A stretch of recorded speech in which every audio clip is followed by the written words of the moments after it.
সাম্প্রতিক রাজনৈতিক ও কূটনৈতিক প্রেক্ষাপটে বাংলাদেশ আবারও যেন ভারতের নীতিগত ছকে আটকে পড়ছে, এমনই আশঙ্কা প্রকাশ করেছেন বিশ্লেষকরা।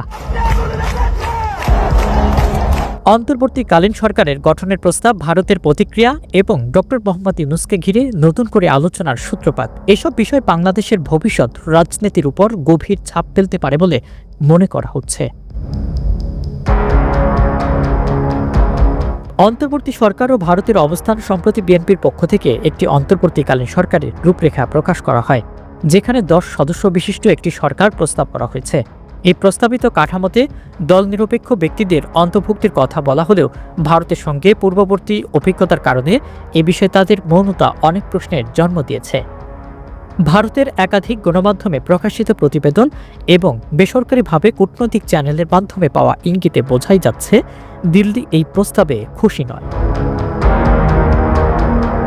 ভারত চায় যেন ক্ষমতায় থাকা আওয়ামী লীগই আগামী নির্বাচনে বিজয়ী হয় এবং তারা শেখ হাসিনার নেতৃত্বে বাংলাদেশকে স্থিতিশীল রাখতে চায়। বিশেষজ্ঞদের মতে এই মনোভাব স্পষ্ট করছে যে বাংলাদেশের রাজনৈতিক বৈচিত্র্য এবং অংশগ্রহণমূলক গণতন্ত্রের সুযোগ সংকুচিত হচ্ছে।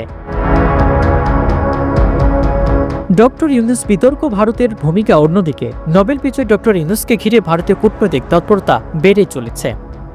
ভারতীয় মন্ত্রী, শিডিউল সোসাইটি ও আন্তর্জাতিক সংগঠনগুলোর পক্ষ থেকে তার পক্ষে দেওয়া বিবৃতিগুলো এই ধারণাকে আরও শক্তিশালী করছে।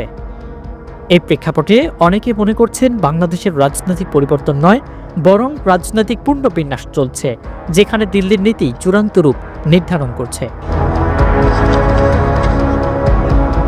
বাংলাদেশের ভবিষ্যৎ রাজনীতি কোন দিকে যাবে তা এখনও অনিশ্চিত, তবে ভারতের ছায়া যে আবারও বাংলাদেশে দীর্ঘ হচ্ছে তা এখন আর অস্বীকার করার উপায় নেই।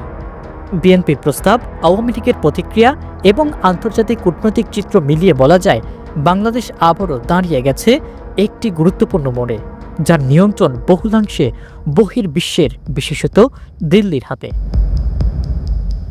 Ibrahim, universal BD.